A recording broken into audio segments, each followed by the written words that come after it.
Early last week, with the second signing of the Treaty of Versailles, the world, presumably put an end to the conflict in Iran. This memorandum of understanding included a 14-point checklist with conditions, with none of them being particularly favorable to average Americans, but the one that stood out most was an allocation for at least $300 billion to be paid by the US and its regional partners for the reconstruction of Iran.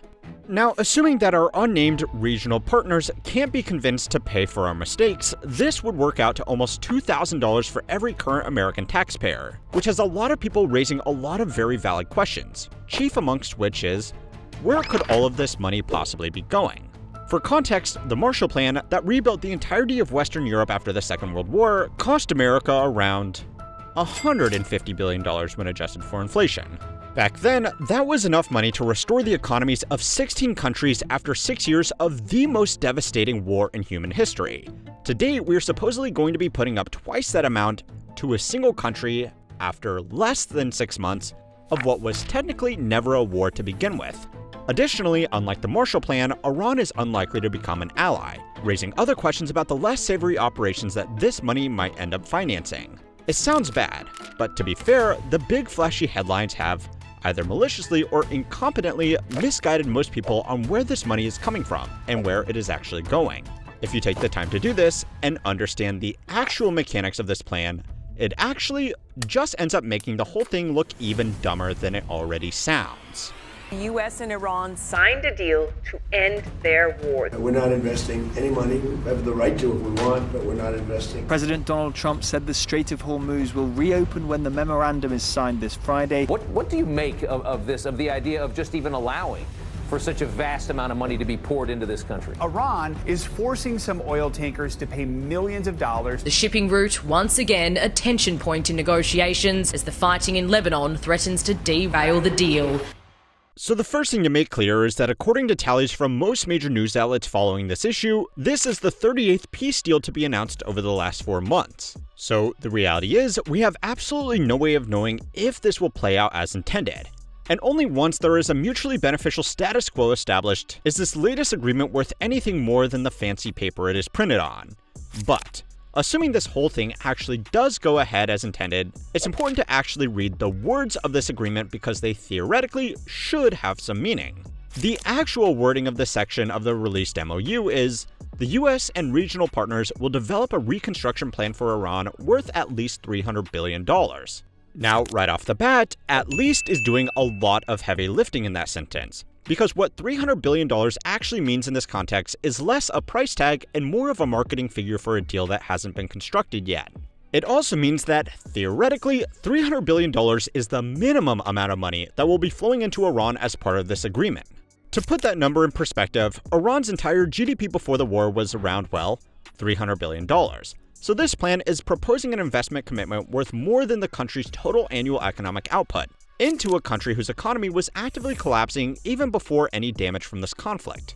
The letter itself is also just a framework. A memorandum of understanding is by definition non-binding. Either side can walk away until a final agreement is reached within the 60-day negotiation window, which is basically just a polite way of saying the deal doesn't really exist yet.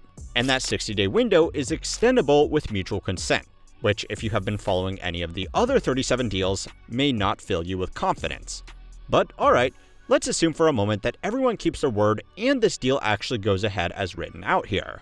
If that is actually the case, there are two things that stand out about where this $300 billion is supposed to come from. The first is that, in theory, this burden will be shared by regional partners, which realistically means countries like Saudi Arabia, the UAE, Qatar, Kuwait, Bahrain, and Oman. They are, however, not co-signers of this deal, and it is unclear if they were even consulted on their checkbooks being offered up. Their economies have also been struggling, partly because of this war. The World Bank downgraded its 2026 GDP growth forecast for the Gulf region from 4.4% to just 1.3%, and some think tanks are now predicting that certain GCC economies will enter recession in the second half of the year, which is pretty impressive for countries basically playing SimCity with infinite money hacks on. Food prices across the Gulf have spiked by as much as 120% since the conflict started, and these governments are dealing with their own domestic pressures that are going to make throwing money at Iran a pretty hard sell to their own populations. So yeah, that's where we're at with those regional partners. But the second and much more important detail in this particular clause is that it is not an agreement for the USA or some combination of these countries to actually hand Iran a check from public funds. The president, for what it's worth these days, does not actually have the power to send money like this to another country without appropriating it through Congress. It's in the Constitution. Power of the purse belongs with Congress. And, as of making this video at least, there is not a single bill in either chamber that allocates $1 towards Iran's reconstruction. So, despite what the headlines might suggest, Uncle Sam will not be cutting a check. What this actually is a legal loophole that will allow private businesses to invest into Iran to finance their reconstruction efforts. The fund even has a name now, the Reconstruction and Development Fund, and the idea is that private companies from the US, Gulf states, Asia, South America, and Africa would commit capital across energy, logistics, manufacturing, petrochemicals, transport, mining, agriculture, and tourism. The private businesses making those investments would be allowed to sidestep the usually incredibly strict sanctions that come from doing business with Iran, and in return, Iran gets money to rebuild its economy without the US government having to write a check. In theory, that $300 billion of private loans and investments would go towards the reconstruction of refineries, airports, the Mubarakah steel complex, power grids, telecoms infrastructure, basically everything that was either bombed during the conflict or left to decay under decades of sanctions and underinvestment. Now again, in theory, this is a win-win-win. Iran gets money to rebuild, the American taxpayer doesn't have to foot the bill, and some private companies can make some money in a market that has traditionally been off limits. Sounds great, right? But there is one simple problem, and that is, who in their right mind would want to make a strategic international investment into Iran? So it's time to learn how money works to find out where this money is actually coming from and where it is actually going. If you've watched this channel for any amount of time, you already know that most companies do not actually care about your privacy. They sell your data, they lose your data, and they treat it like a line item on a balance sheet, which is why this video is sponsored by Cape. We have worked with Cape before, and they have shipped a few new features worth catching you up on. Cape is a privacy-focused mobile carrier that gives you unlimited talk, text, and data, plus a stack of security features no other carrier includes. They recently rolled out IMSI rotation, which swaps the static subscriber ID your phone broadcasts every 24 hours, so carriers and advertisers cannot track you across time. They have also launched secondary numbers, 2 extra real phone lines built into your plan so you can hand them out for banking or shopping and keep your main line private. And finally, disappearing call logs, which auto-deletes your call and text metadata after 24 hours so there is nothing to leak or sell. Cape normally runs $99 a month, but right now they are honoring early adopters with a rate of $70 a month, locked in for life for anyone who signs up this year. That price stays with you as long as you are a customer. On top of that, use code HowManyWorks33 for 33% off your first 6 months of Cape. Cape is available on Apple, Google Play, and the Crescent Store, with the link in my description. Okay, so the risk-reward trade-offs of investing in Iran under these terms can only really be described as catastrophically bad. For starters, remember that non-binding MOU? That 60-day negotiation window can, and let's be honest probably will, fall apart at any point. If the final deal falls apart, the sanctions are back on, and every dollar of private capital committed to Iran is effectively trapped inside a country you can no longer legally do business with. We know this because it's literally already happened. The JCPOA, the original Iran nuclear deal, was supposed to open the country up to international investment. European companies in particular started moving back in. Total signed over $20 billion in oil and gas contracts, Airbus had a deal to sell 100 aircraft, Peugeot reopened a factory, altogether it was billions of euros in commitments. But then when the US pulled out, sanctions were reimposed and every one of those companies had to abandon their investments and eat the losses. That was a formally ratified deal backed by the UN Security Council. The legal framework was as solid as international agreements get, and it still wasn't enough. This time around, we are working with a non-binding memorandum. Speaking of sanctions snapping back, in September 2025, just 9 months ago, the UN Security Council formally reimposed all previous sanctions on Iran after France, Germany, and the UK triggered the snapback mechanism, determining that Iran had been violating its nuclear commitments for years and had accumulated a stockpile of highly enriched uranium that lacked any credible civilian justification. So the sanctions environment right now is actually at its most restrictive in years, and the snapback mechanism was specifically designed so that no single country can veto it, including America. If any participant in the original deal triggers it, sanctions return automatically within 30 days. There is no appeals process, there is no negotiation. They just come back. On top of that, Iran's entire banking system is effectively cut off from the global financial network. the major Iranian banks are sanctioned, which means moving money in and out of the country through normal channels is, complicated. And any private company that gets it wrong faces secondary sanctions from the US Treasury.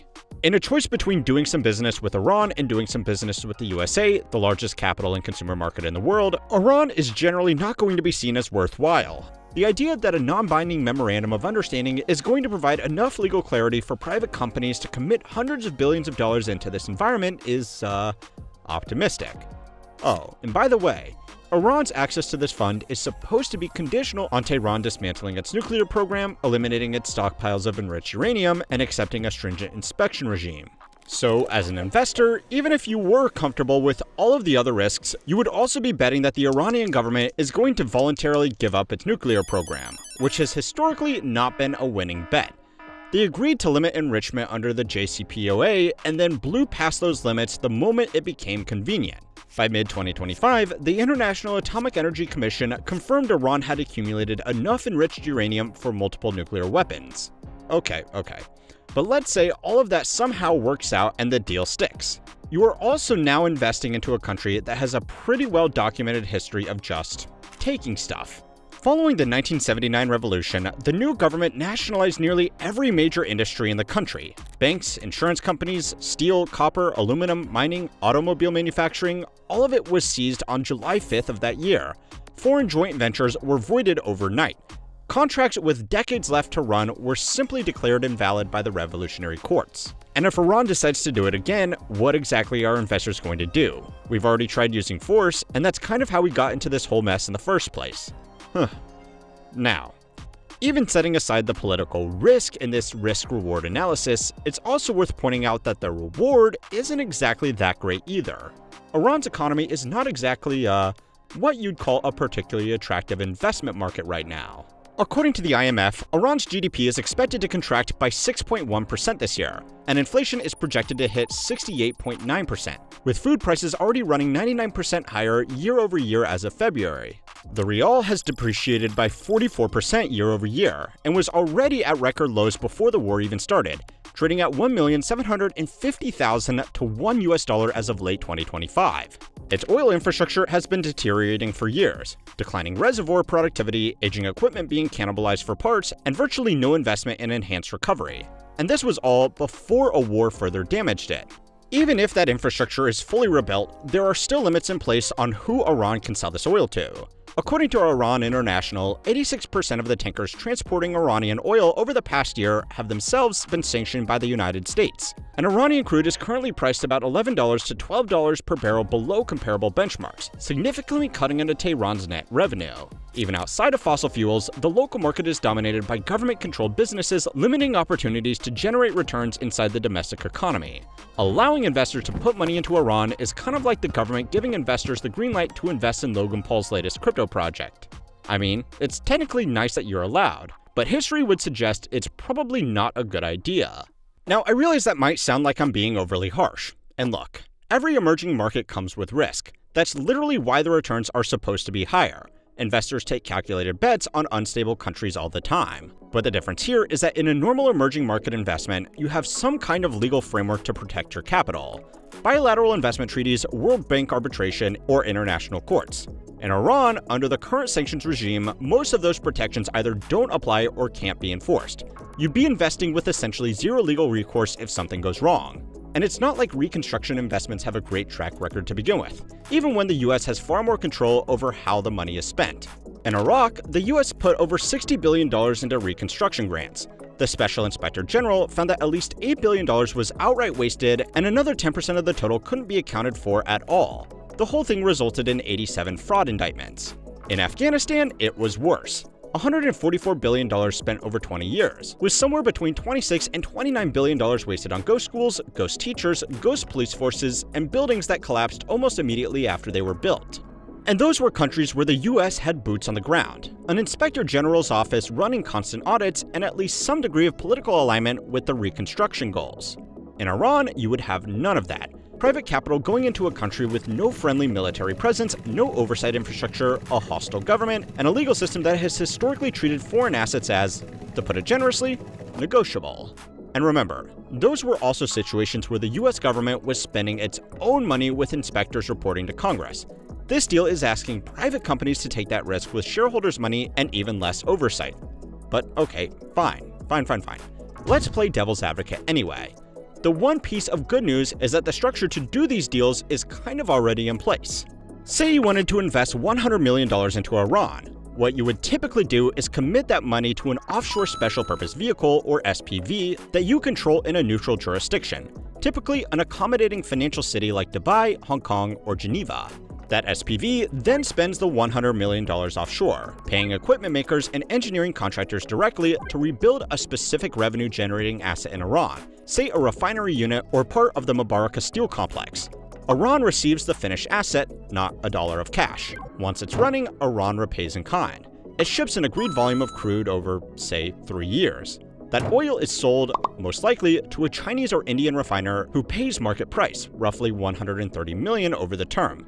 But instead of paying it to Iran, they pay it back to your SPV. In this system, money never actually goes to Iran, or gets caught up in their sanctioned banking system. Stuff goes into Iran and oil comes out. No money. Now, on paper, that structure looks clean enough. And it is basically how Chinese, Russian, and Indian firms already operate in Iran. Chinese investment through structures like these has exceeded $15 billion over the last decade, although exact figures are hard to pin down because neither side is keen on publishing them. It's a great system to avoid handing a blank check to a hostile regime. The problem is, they can still just take the stuff. This structure really only works these days because most of these agreements are made between Russian, Chinese, or Indian firms. So if Iran tries to screw over these businesses, they would be isolating themselves from one of the few friends they have left. If Iran seized US assets or assets from Western or Western-aligned states, they weren't friendly to begin with. And unless these countries are willing to go back to war again, what can they do? It sounds bad, but it gets worse. There is one more inconvenient detail that makes this structure particularly fragile for new investors. And that is simply, nobody has even figured out who is running the fund yet. When asked how the Reconstruction and Development Fund would actually be administered, the people negotiating this deal essentially said, "We'll figure that out later." As of the time of making this video, there is currently no oversight board, no dispute resolution mechanism, and no independent auditor. Okay, so with all of this in mind, who the f is actually going to put their money into this? Realistically, probably nobody. It's basically gambling unless the returns are astronomical. Without any kind of government guarantee, the risk-reward just isn't worth it. No sane fiduciary is putting a pension fund or endowment into this, and any CEO who committed shareholder capital to Iran right now would have a very interesting conversation with their board the moment the deal wobbles. The compliance costs alone would be staggering. You'd need an army of sanctions lawyers, OFAC advisors, and political risk consultants just to get started. This is to say nothing of the optics and potential brand damage of getting involved in a regime that is still massively unpopular around the world. At the moment, the only source was published by Reuters, relying on the word of one unnamed individual who said that over half of the money had already been committed by companies in South Korea, Singapore, Malaysia, Japan, and America itself. That is flimsy at best. Over half of $300 billion means at least $150 billion in private capital supposedly committed to one of the most hostile business environments on Earth, based on the word of one person that Reuters won't name, for a fund that doesn't have an administrator, a legal structure, or final agreement behind it. For context, the entire global private equity industry raised about $700 billion last year across every deal in every country on the planet. So the claim is that roughly a fifth of the annual global total has already been quietly committed to Iran, and nobody thought to write it down or put a name on it. The one and only potential source that even makes a little bit of sense is that the sovereign wealth funds of the Gulf states may pay a token amount into this fund to stay on the good side of the current American administration and just put this war to rest, even if they understand they will almost certainly never get this money back. It was around this time last year that this same group was promising massive investment into America, so really there isn't much difference here. For them, it could be worth it to just pay to win their way out of a conflict that has already cost them billions in lost revenue and destabilized their domestic food markets. At that point, the whole thing is just a protection payment. Now, if you want one theory as to why this whole thing seems to be rushed, go and watch this video next to find out why we might not be able to hide our underlying inflation problem for much longer. And don't forget to like and subscribe to keep on learning how money works.